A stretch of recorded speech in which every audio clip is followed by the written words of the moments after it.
मासु पकाउँछु। यहाँ कराई बसाइसके। यहाँ कराई हेर्नु सक्नुहुन्छ। फास्ट चाहिँ सुँगुरको मासुलाई हल्का फ्राई गर्छु। बोसोहरूलाई चाहिँ फास्ट यसरी तार्यो भने नि हल्का खानु सकिन्छ के, किनभने बोसो फेतक्कै हुन्न नि त। यो सुँगुरको मासुको खतरनाक बोसो छ। बोसै मात्रै छ यहाँ हेर्नु त कस्तो खतरा बोसो।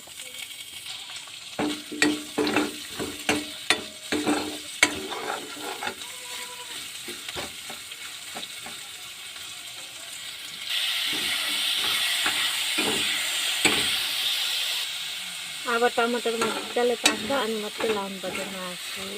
अनि त्यसको बाद अब टमाटर लगाएपछि मरमसला सबै, हल्दी, निमक,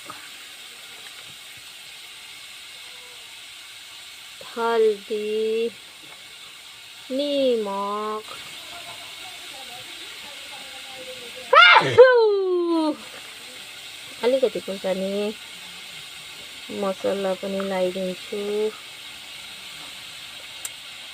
अनि अब एकछिन पक्न दिन्छु मसलाहरूलाई। मसलाहरू पाको है, मसलाहरू पाको है। कस्तो राम्ररी पाक्दैछ टमाटर। तिमीलाई माया गर्छु भन्ने थाहै थिएन।